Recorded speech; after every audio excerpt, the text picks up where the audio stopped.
এত কামান কামাইছে এর পরেও সুদ ছাড়ে না রে।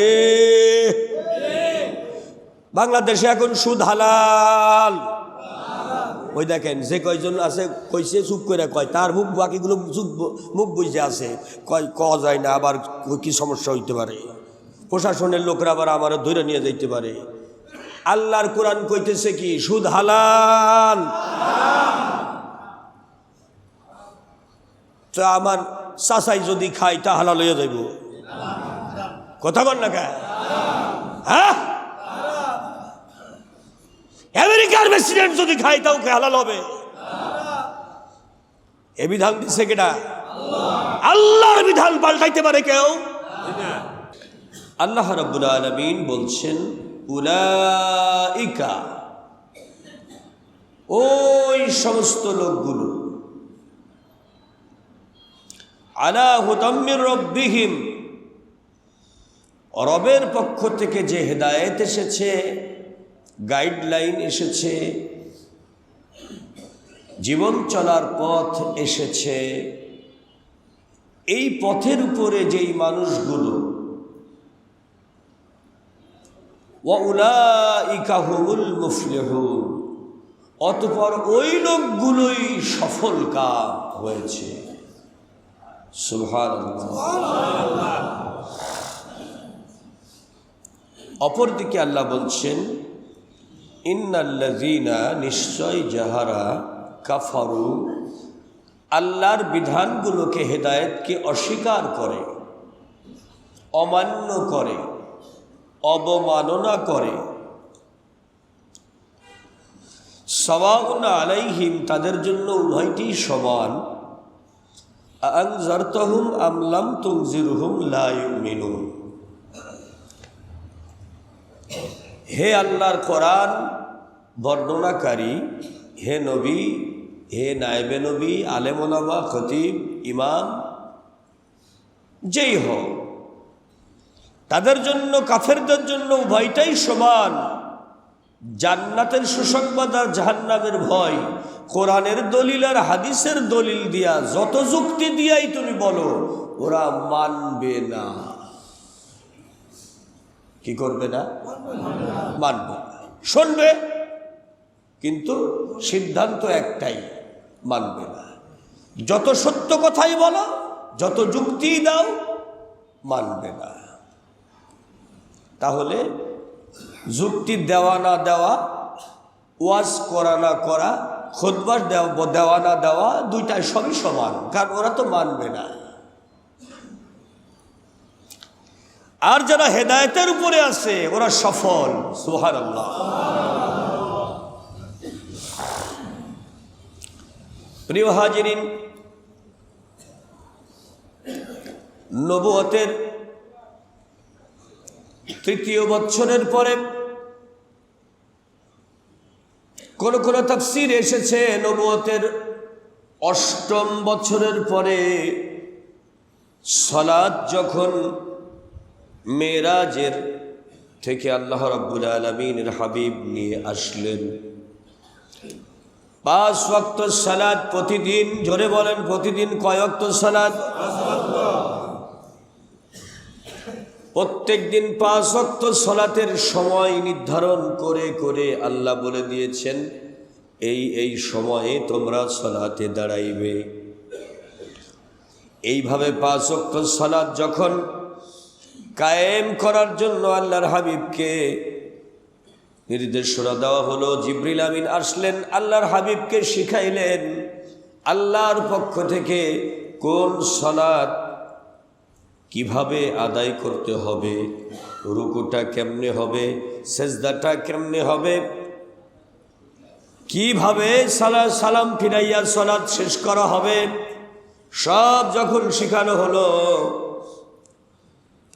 জোহরের নামাজ, আসরের নামাজ, এই দুইটা নামাজের সময় যখন আসলো, আল্লাহর হাবিব সাল্লাল্লাহু আলাইহি ওয়াসাল্লাম প্রথমত ওই সময়ে কেরাত, উচ্চ আওয়াজে কেরাত করে নামাজ আদায় করতেন। জোরে জোরে বলেন সুবহানাল্লাহ। জোহরের সালাত আসরের সালাতেও নবী জোরে জোরে কোরআন তেলাওয়াত করতেন।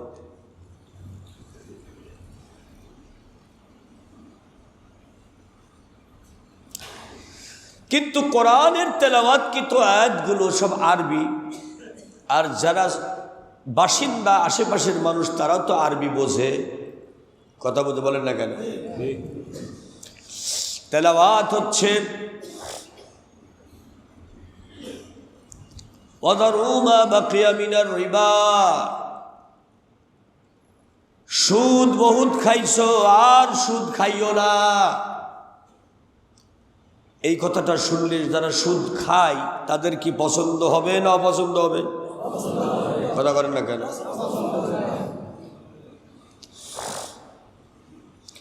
লা তাকুল আমওয়ালান নাস বাইনাকুম বিল বাতিল, অন্যায়ভাবে মানুষের সম্পদ কায়দা কৌশল করে লুটপাট কইরা খাইও না। যদি কেউ খায় এই কথাটা তার কি ভালো লাগবে? কথা বলেন। يسألونك عن الخمر والميسر قل فيهما إثم كبير, মাদকদ্রব্য, জুয়া খেলা, এগুলোর ব্যাপারে যদি জিজ্ঞেস করা হয় তাহলে বলে দাও এটা গুনায়ে কবিরা, বড় ধরনের পাপ। জোরে বলেন আল্লাহু আকবার। আচ্ছা, এই আয়াত তেলাওয়াত করলে যারা জুয়া খেলে আর যারা মদ খায় এদের কি ভালো লাগে? এই কাজগুলো করত মক্কার নেতারা। মক্কার উতবা, সাইবা, মুগিরা, আবু জাহেল, আবু লাহাব, কথাটা কি বুঝতে পারছেন তো?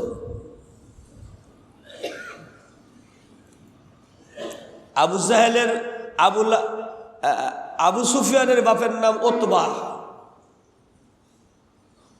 আবু সুফিয়ানের বেটার নাম মুয়াবিয়া, তার বেটার নাম ইয়াজিদ। কথাটা বুঝতেছেন?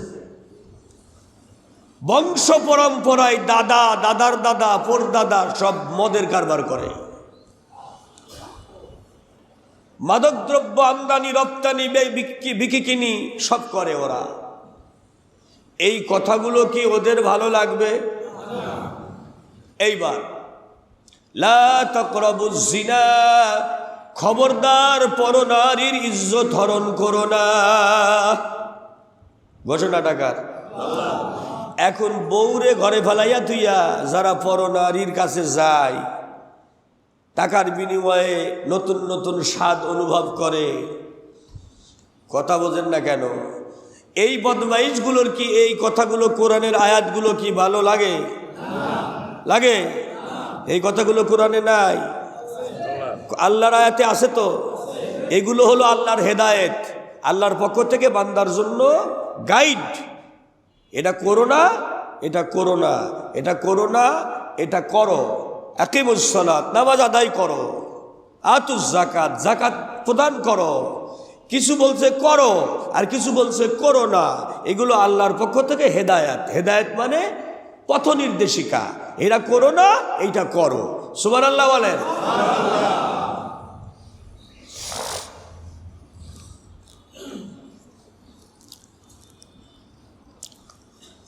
আমার কাছে একজন বাউল ধর্মের লোক জিজ্ঞেস করছে, হুজুর ওয়াজের মধ্যে শুনলাম আপনার ওয়াজ, আপনি কইছেন নামাজ জান্নাতে নিয়ে যাবে আমাদেরকে, কেমনে নিয়ে যাবে এইটা আমারে বুঝাইয়া দেন। উত্তরটা সহজ না কঠিন? আপনি কইতেছেন সহজ, কিন্তু দলিল দেওয়া লাগবে।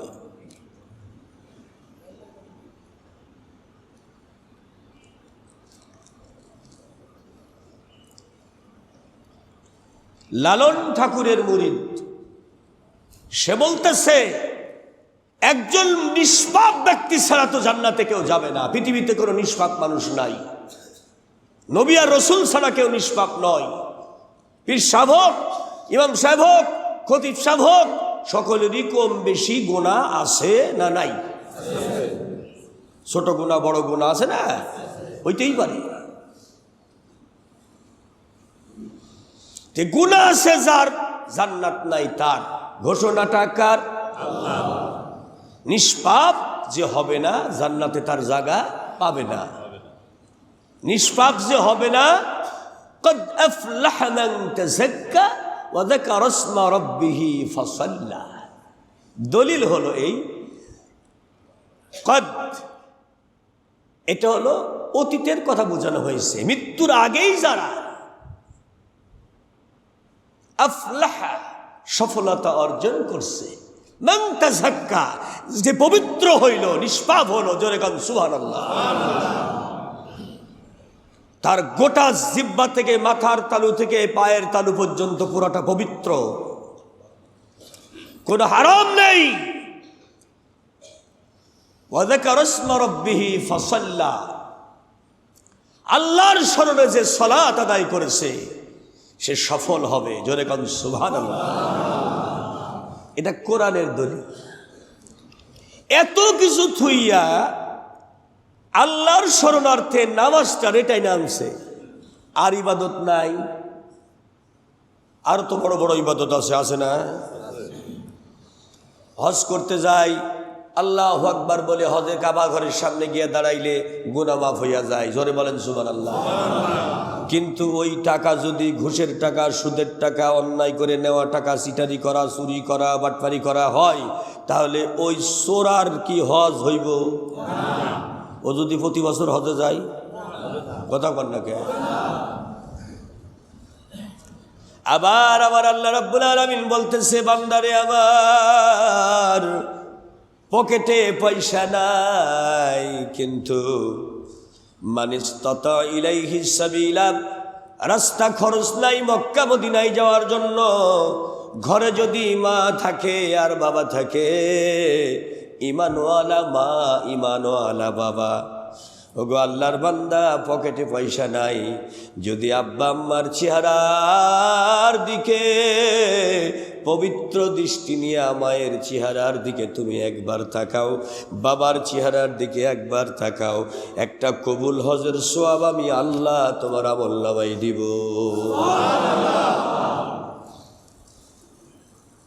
সুবহানাল্লাহটা আসতে হয়ে গেল না? যারা মা বাবার অবাধ্য এরা সুবহানাল্লাহ কইতো না, কখনের দরকার নাই। আপনাকে সুবহানাল্লাহর আল্লাহ লাগবো না, আপনার জবানের সুবহানাল্লাহ আল্লাহ লাগবো না। আস্তে কইরা কন সুবহানাল্লাহ।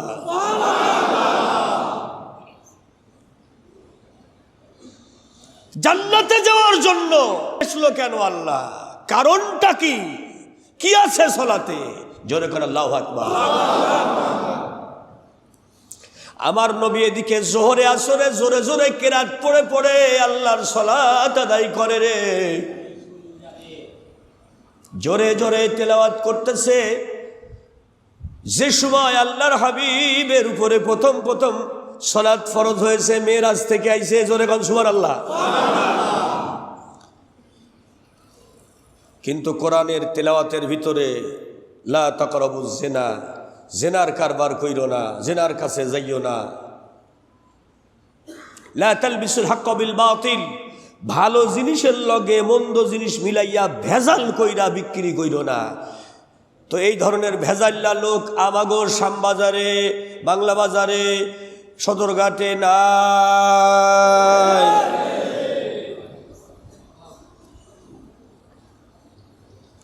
হাহা, আল্লাহ একটি একটি করে বিধান দিয়েছে। এই কথাগুলো যখন কইতেছে, তীরের মতো গিয়ে আবু জাহেলের মুখে লাগতেছে। কয় কি রে বেটা, কয় কি মদ খাইও না, তাইলে জীবন চলবো কেমনি? কয় কি পরনারীর কাছে যাইও না, তাইলে আনন্দ হইব কেমনি? কয় গান বাজনা কইরো না, কয় কি রে বেটা মোহাম্মদ, তাইলে আমাকে ফুর্তি ফাত্তা হইব কেমনি? আমরা নেতা হবো কেমনি? খবরদার সুদ খাইও না, তাইলে আমাকে মাস্তানি চলবো কি দিয়া? খবরদার মানুষের সম্পদ লুটপাট করে নিবা না, তাহলে আমাকে প্রভাব প্রতিপত্তি থাকবো কেমনে? সমাজের লোকেরা আমাকে সালাম কালাম দিব কেমনে? আমরা যে একটা কিছু হইছি সমাজের, তাইলে জনগণ বুঝবো কেমনে? মোহাম্মদের প্রত্যেকটা কথা এ শোনা যাবে না, মানা তো যাবেই না, শোনাও যাবে না। ওরা ঘোষণা দিল, অকালাল্লাযীনা কাফারু লা তাসমাউ লিহাযাল কুরআন।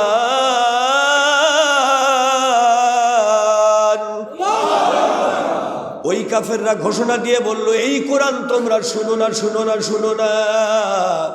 শুনলে কি হবে আর না শুনলে কি হবে? অলগাউ ফিহি, হট্টগোল কইরা করো, হই হই রই রই করো কোরআনের কথা, কোরআনের বাণী, কোরআনের আওয়াজ মানুষের কানে শুনতে দিও না।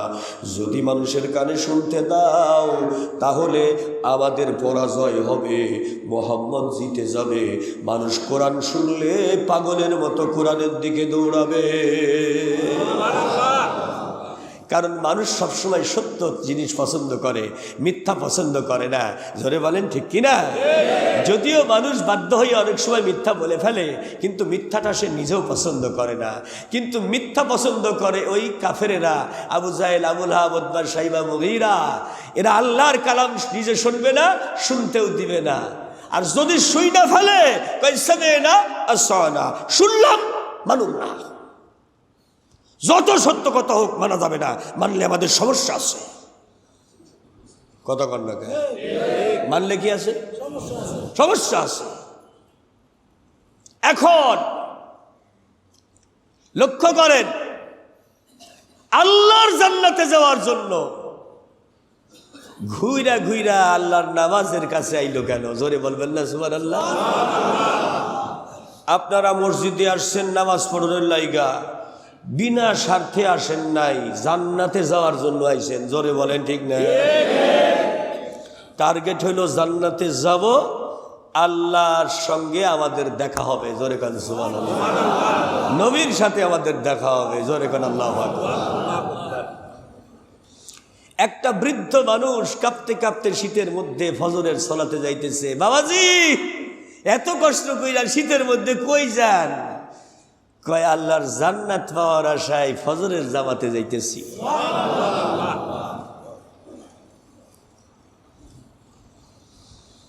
জান্নাত কেমনে হইব? আল্লাহ রাব্বুল আলামিনের হাবিব দলিলখানা সুন্দর করে বলতেছেন, ভালো করে শোনেন। আল্লাহু আকবার, আল্লাহু আকবার, আল্লাহু আকবার যতবার নামাজের মধ্যে বলা হয়, এটা হলো আল্লাহ পাকের বড়ত্বের প্রকাশ করা হয়। ফেরেশতারা যখন আদম আলাইহিস সালামকে আল্লাহ পাক সৃষ্টি করার প্রস্তাব রাখলো, ফেরেশতারা বলল, নাহনু নুসাব্বিহু বিহামদিকা ওয়া নুকদ্দিসু লাক, আপনার বড়ত্ব, আপনার প্রশংসা, আপনার তাসবিহ তাহলিল করার জন্য আমরা লাখো লাখো কোটি কোটি ফেরেশতারাই তো আছি, আবার নতুন সৃষ্টির দরকার কি? আমার আল্লাহ বললেন, ইন্নী আ'লামু মা লা তা'লামুন। ওই ফেরেশতারা, আমি আল্লাহ যা জানি তোমরা তা জানো না।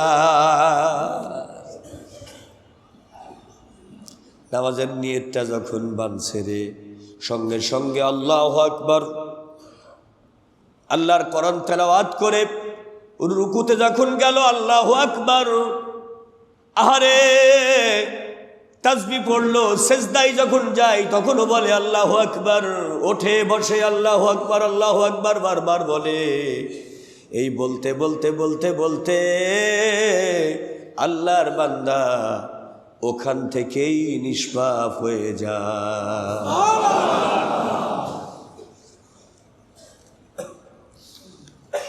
এজন্যই সালাত হলো সবচাইতে বড় ইবাদত, সবচাইতে বড় জিকির।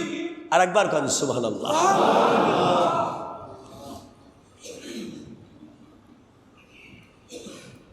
হযরতে মূসা আলাইহিস সালাম কয়, আল্লাহ আমি আপনার জিকির করতে চাই। কয়, তাহলে আমার সালাত আদায় করো। মূসা আলাইহিস সালামকে তাওরাতের বর্ণনা প্রথম বলেছিলেন আল্লাহ পাক, ওয়া ইন্নানি আনাল্লাহ লা ইলাহা ইল্লা আনা ফা'বুদনি ওয়া আকিমুস সালাতা লিযিকরি। আমার জিকির যদি করতে চাও তাহলে সালাতে দাঁড়ায়া যাও। জোরে কান সুবহানাল্লাহ। তাইলে সালাতের চাইতে বড় জিকির আর নাই। আমাদের সমাজের মধ্যে কিছু ভদ্রলোক আছে যারা সালাত আদায় করে না, কিন্তু জিকির করে। জিকির কইরা আকাশ বাতাস ফাটায় হালায় দেয়। কথা কর না কে? তাইলে সলাত নাই যার, জিকির হয় না তার। সলাত নাই যার, জিকির হয় না তার। ঘোষণাটা কার? তাহলে আসল জিকির কোনটা? সালাত। জোরে বলবেন না আল্লাহু আকবার। গাঞ্জাই টান দিয়ে কয় আল্লাহু আল্লাহু, হু হু হু হু, আছে না? হ্যাঁ, তাইলে এই হুহুর কোনো দাম নাই। আসল সালাত হইল, আসল জিকির হইল আল্লাহর সালাত। আরেকবার কান সুবহানাল্লাহ। আল্লাহর হাবিব সাল্লাল্লাহু আলাইহি সাল্লামকে প্রশ্ন করা হয়েছে, নবীজি সালাতের ভিতরে এত আল্লাহু আকবার কেন বলা হয়? আল্লাহর হাবিব বলেন, জান্নাতে যাওয়ার জন্য আমার সাহাবারা। কারণ সালাত যখন তুমি আদায় করো, যতবার তুমি আল্লাহু আকবার বলো, তখন আমার আল্লাহ রাব্বুল আলামিনের কুদরতি অন্তর ততবার খুশি হইয়া যায়। যতবার তুমি আল্লাহু আকবার বলো, ততবার তোমার আমলনামার গুনাহগুলো আল্লাহ খুশি হইয়া মাফ করে দেয়। যতবার তুমি আল্লাহু আকবার বলো, ততবার যে পরিমাণ গুনাহ ছিল ওই পরিমাণ সওয়াব তোমার আমলনামায় যোগ হইয়া যায়। যতবার তুমি আল্লাহু আকবার বলো, শয়তান তত বেশি তোমারে ভয় কইরা পালায়। এজন্য আল্লাহু আকবার বলতে বলতে আল্লাহর বান্দা যত সালাত আদায় করে, সালাম ফিরাবার আগে নিষ্পাপ হইয়া বাড়িতে চলে যায়।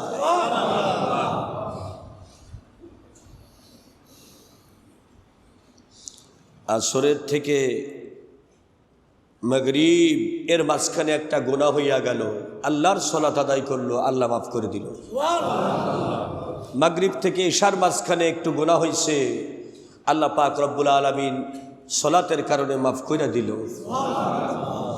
এশার থেকে ফজরের মধ্যে একটু অপরাধ হয়ে গেছে, ভুল হয়ে গেছে, গুনাহ হয়ে গেছে, সালাত আদায় করছে, আল্লাহ মাফ করে দিল। ফজর থেকে জোহরের ভিতরে এর মাঝখানে একটু অপরাধ হয়ে গেছে, আল্লাহ রাব্বুল আলামিন সালাতের কারণে মাফ করে দিল। বুখারীর কিতাবুস সালাতের বর্ণনা, আল্লাহর হাবিব বলেন, ও আমার উম্মতেরা, 5 ওয়াক্ত সালাত হক আদায় করে সময় মতো যদি তুমি আদায় করো, তাহলে তোমার আমলনামায় কোনো গুনাহ থাকবে না। কিয়ামতের ময়দানে তোমার বিচারও লাগবে না, কারণ যার গুনাহই নাই তার আবার বিচার কি? তার ইমানের চেহারাটা দেখে নবী শাফায়াত করে টান দিয়া কিয়ামতের ময়দান থেকে তাকে আরশের সামিয়ানায় নিয়ে আসবে। সীমাহুম ফি ওজুহিহিম মিন আসারিস সুজুদ।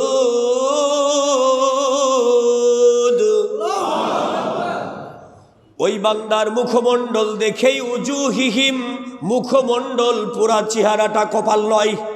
অনেকে ব্যাখ্যা করে কপাল, না কপাল না, পুরা চেহারা, পুরা মুখমণ্ডল দেখেই কিয়ামতের ময়দানের মানুষগুলো চিন্তা করবে, এর চেহারা এত সূর্যের মতো আলো কেন? আল্লাহর হাবিব দেখেই বলবে, এই চেহারার মানুষগুলোকে আদর কইরা নিয়ে আইসা কিয়ামতের ময়দানে কষ্ট দিও না, ওদেরকে দেখা মাত্রই তুলে নিয়ে আইসা আরশের সামিয়ানার নিচে ছায়ায় নাস্তা পানি দেওয়ার ব্যবস্থা করো, কারণ ওরা আল্লাহর জান্নাতের মেহমান। সুবহানাল্লাহ, আসতে বল। এই জন্যই যারা মানবে কোরআন, ওরাই হবে আল্লাহর জান্নাতের মেহমান। যারা সালাত আদায় করবে, হেদায়েতকে মানবে, ওরা আল্লাহর জান্নাতের মেহমান হবে। ওদের কোনো বিচার নাই। আরেকবার বলেন সুবহানাল্লাহ। কারণ আল্লাহর দরবারে ওদের বিরুদ্ধে কোনো কেস নাই। যার কেস নাই তার কাঠগড়ায় উঠার দরকার আছে? কথা কর না কেন? যার নামে কোনো অভিযোগ নাই, অভিযোগগুলো কি হয়েছে? মুইসা দিছে কে? কিরামান কাতিবিন ইয়ালামুনা মা তাফআলুন।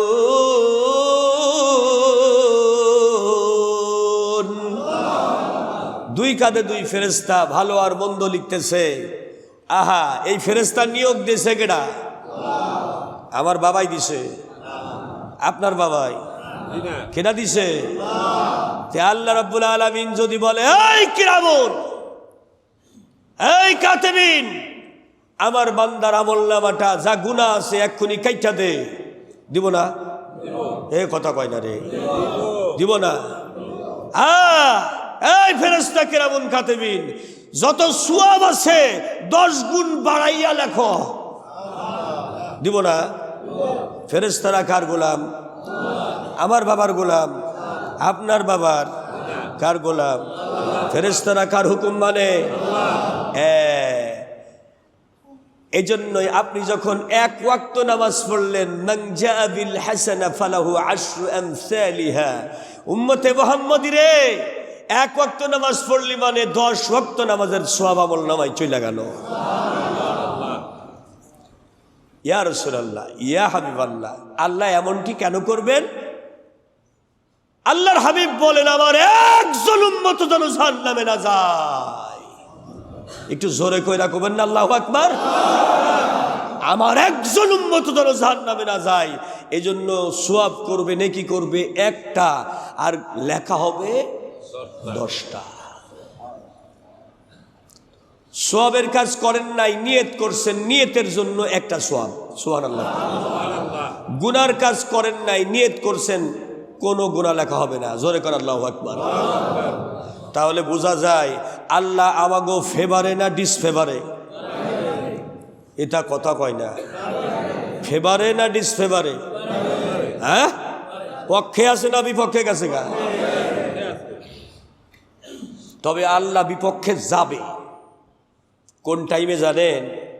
আল্লাহ যেটা নিষেধ করছে সেইটা যখন আপনি করবেন, তখন বারবার নিষেধ করছে সেইটা আপনি ঘুরাফিরা বারবার করতেছেন, তখন আল্লাহ আপনার বিপক্ষে চলে যাবে।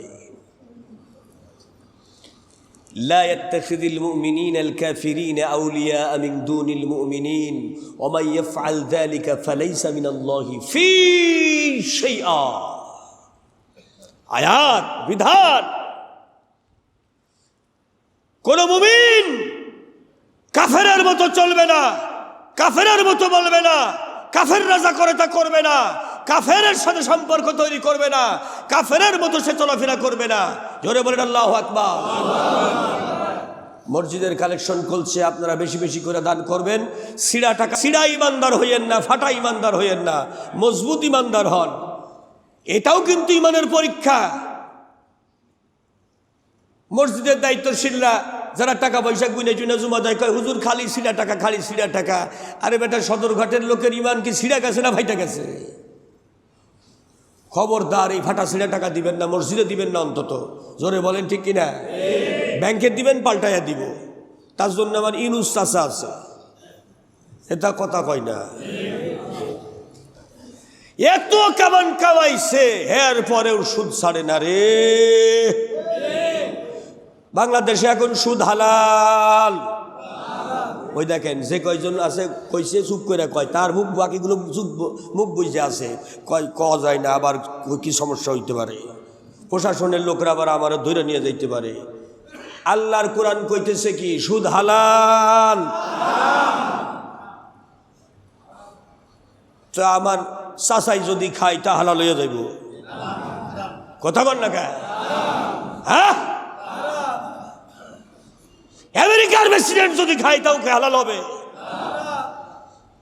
এ বিধান দিছে কেডা? আল্লাহর বিধান পাল্টাইতে পারে কেউ? হারাম হারামি। পায়খানা হালাল না? না না, হালাল। মদ হালাল। যেটা আল্লাহ পাক বলেছে হারাম, রসুল বলেছেন হালাল, ওইটা কেউ হারাম বানাইতে পারবে না। আর যেটা বলেছে হারাম, আল্লাহর পৃথিবীর এমন কোন মায়ের সন্তানের জন্ম হয় নাই, হবে না কিয়ামত পর্যন্ত, সেই হারামটাকে হালাল বানাইতে পারে। আর একবার বলেন ঠিক না বেঠিক? আমাগো দেশে যা চলতে আছে সেগুলো সব হালাল আইন, তাই না? কি আইন? কি আইন চলে? হ্যাঁ, মসজিদের হুজুররা বক্তৃতা দিলেই সব উল্টাইয়া যাইব, কথা কর না কে, উল্টাইয়া যাইব, পাল্টাইয়া যাইব না। এই জন্য রাষ্ট্রীয়ভাবে সিদ্ধান্ত আসতে হবে কোনটা হালাল হবে আর কোনটা। আমরা হারামের পক্ষে থাকবো না হালালের পক্ষে থাকবো। আর একবার বলেন ঠিক কিনা? হারাম কাজ বন্ধ হতে হবে আর হালাল কাজ চালু করতে হবে, তাইলে জাতির উন্নতি হবে না অকল্যাণ হবে? কথা বলেন না কেন? আচ্ছা, মদ না খাইলে উপকার হয় না ক্ষতি হয়? মদ না খাইলে উপকার হয় না ক্ষতি হয়? রসুল পাক সাল্লাল্লাহু আলাইহি সাল্লাম ওই কথাটাই তো বলে, রাষ্ট্রীয়ভাবে মদকে হারাম করে দাও। এইটা করতে হলে মসজিদের বয়ানে হবে না। এই জন্য মদিনার সনদে আল্লাহ রসুল সাল্লাল্লাহু আলাইহি সাল্লাম, ইহুদি খ্রিস্টান আছে, ইহুদি আছে, খ্রিস্টান আছে, বৌদ্ধ আছে, সব আছে, মূর্তি পূজারী আছে, সবাইরে নিয়া কয় এইটা এইটা এইটা এইটা মানুষের জীবনের জন্য ঠিক সমস্যা, এইটা মানুষের জীবনের জন্য ক্ষতির কারণ, এইগুলো বন্ধ করতে হবে। আল্লাহ ওই জিনিসগুলোই কোরআনে বন্ধ করে দিছে, নিষেধ করে দিছে। আর একবার বলেন আল্লাহু আকবার। মাত্র কয়েকটা জিনিস আল্লাহ হারাম করেছে আর বাকি সব হালাল। জোরে বলেন সুবহানাল্লাহ। প্রাণীদের মধ্যে আল্লাহ কইছে শূকরের গোশত খাইও না। কথাটা বুঝছেন? সাপের গোশত খাইও না, হিংস্র প্রাণী এদের গোশত খাইও না, বাঘের গোশত খাইও না, কুত্তার গোশত খাইও না, শিয়ালের গোশত খাইও না। কিন্তু এই কথা আপনি যদি কোরিয়াতে যাইয়া কন তাইলে মানব? হে কথা কয় না, কারণ ওরা কুত্তা খায়, খাসির চাইতে কুত্তার দাম বেশি ওগো দেশে। রোস্ট কইরা খাই, ভুনা কইরা খাই, ভাজি কইরা খাই। কিন্তু আপনি বাংলাদেশের একজন নামাজি ইমানদার রে যদি কন ভাই টাকা 1 লাখ দিব, আপনারে কুত্তার গোশত খাইতে হইব, খাইবেন? যারা উত্তর দিল মনে ওরা খাইব না, না খাইব মনে হয়।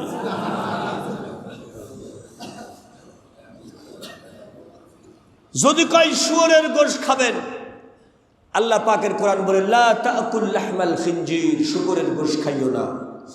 আপনি আমেরিকার প্রেসিডেন্ট ট্রাম্প সাহেবরা যদি এই আয়াত তেলাওয়াত করে শোনান যে শুয়োরের গোশত খাইব না, ও কয় যে ভুনা কইরা আমার সামনে আমি নিয়ে আই, কেমনে খাইতে হয় আমি কাটা চামচ দিয়ে খাইয়া দেখাই দিতেছি। জোরে বলেন ঠিক না বেটি? তাহলে শুয়োর খাইব, কুত্তা খাইব, সাপ খাইব, ব্যাঙ খাইব, এই সমস্তগুলো খাওয়া যাবে না। আল্লাহ কয় গরু খা, ছাগল খা, খাসি খা, মুরগা খা, এগুলো হালাল, এগুলো খা। এটার নাম হেদায়েত। কোনোটা নিষেধ করছে, কোনোটা আদেশ করছে। জোরে জোরে বলেন সুবহানাল্লাহ। কোনোটা হারাম করছে, কোনোটা হালাল করছে। এই পৃথিবীর মধ্যে আপনি যদি একটা হালাল জিনিস খান বিসমিল্লাহ কইয়া, যতক্ষণ পর্যন্ত খাইতে থাকবেন ততক্ষণ ইবাদত চলতে থাকবে। বিসমিল্লাহ বলে আপনি পান্তা ভাত কাঁচামরিচ দিয়া পান্তা খাইলেন, লবণ মাখাইয়া, শ্যামবাজারের পেঁয়াজ দিয়া আস্তে কইরা একটু পান্তা ভাত, পানি দেওয়া ভাত খাইলেন, বিসমিল্লাহ কইয়া আলহামদুলিল্লাহ কইয়া উঠা গেলেন। খোদার কসম আপনি যতক্ষণ খাইতেছেন ততক্ষণ পর্যন্ত আল্লাহর ইবাদত হইতেছে। আর যদি কুত্তার ভুনা গোশত দিয়া যদি আপনি পরোটার সামনে সাজায়া নেন, বিসমিল্লাহ বলে যদি আরম্ভ করেন, আলহামদুলিল্লাহ বলে যদি শেষ করেন, খোদার কসম আল্লাহ যেহেতু নিষেধ করেছে শুকরের গোশত খাইও না, এইটার গোশত খাইও না, আপনি যদি ওইটা ঘি দিয়া ভাইজাও যদি খাওয়ার চেষ্টা করেন, কসম আল্লাহর যতক্ষণ খাবেন ততক্ষণ গুনাহ হইতে থাকবে। আর একবার বলেন সুবহানাল্লাহ। গুনাহ যারা করে তাদের নাম গুনাহগার, আর নেকি যারা করেন তাদের নাম নেককার। ইমান যাদের আছে তাদের ইমানদার, আর নাই যারা আল্লাহর বিধান যারা মানে না তাদের নাম কাফের। আর একবার বলেন ঠিক কিনা? কুফরি করলে কাফের, ইমানওয়ালা কাজ করলে ইমানদার। জোরে বলেন সুবহানাল্লাহ। এই সহজ সমীকরণ সারা জীবন বাংলাদেশের জন্মের এই 54 বছর ধইরা সুদ, ঘুষ, মদ, জুয়া, জিনা, ব্যভিচার এর লাইসেন্স আছে বাংলাদেশে? দিছে বাংলাদেশে না দেয় নাই? না আছে? না দেয় নাই লাইসেন্স গুলা? এইগুলোকে বন্ধ করবেন মসজিদের ইমাম সাহেব এইখানে বৈশা, মানে আমার কাছে অটো সুইচ আছে, টিপ দিমু আর বন্ধ হয়ে যাইব। যেভাবে আইন তৈরি করে এগুলোকে বৈধ করেছে ব্রিটিশ, সেইটা বন্ধ করা আর হয়নি, চালু করে দেওয়া গেছে। ওই চালু চালু মাল চালুই আছে। এটা বন্ধ করতে হইলে আবার রাষ্ট্রীয়ভাবে আইন চালু করতে হবে। আর একবার বলুন আল্লাহু আকবার। আমার মতো ইমাম সাহেবের দায়িত্ব হলো ফাযাক্কির ইন্নামা আনতা মুযাক্কিরুন লাস্তা আলাইহিম বিমুসাইতির ইল্লা মান তাওয়াল্লা ওয়া কাফার। হে আলেম, তোমাকে দারোগা করে পাঠানো হয় নাই। হে নবী, তোমাকে দারোগা করে পাঠানো হয়নি। তুমি উপদেশ দাতা, উপদেশ দিয়ে যাও। একমাত্র কাফের ছাড়াই সকল মুমিন নিয়ে তোমার কথা মেনে নিবে। জোরে কর সুবহানাল্লাহ। আমার দায়িত্ব হলো উপদেশগুলো বুঝিয়ে দেওয়া। মানা না মানা আপনার ব্যাপার। আপনি ইমানের পক্ষে আছেন না কাফেরের পক্ষে সঙ্গে গেছেন, এইটা আপনি বুঝে নিবেন। এইটার উপরে আপনার বিচার হবে। আর একবার বলেন ঠিক কিনা? আল্লাহ কত বড় দয়াবান। একটা নেকির কাজ করলে 10টা নেকি আল্লাহ দিয়া দেয়, আর গুনাহ একটা করলে একটাই লেখে, তার বেশি লেখে না। তাইলে আল্লাহ আমাকে ফেভারে না ডিসফেভারে? ফেভারে আছে। এত কিছুর ভিতর দিয়াও সে দেশে মদ, জুয়া, জিনা, ব্যভিচার সব কিছুর লাইসেন্স আছে। তারপরেও যে বাংলাদেশের কোটি মানুষ আল্লাহর সালাত আদায় করে, নামাজ পড়ে, খোদার কসম পৃথিবীর যে কোনো দেশের চাইতে আমাগো বাংলাদেশের মুসলমানদের ঈমান বেশি আছে।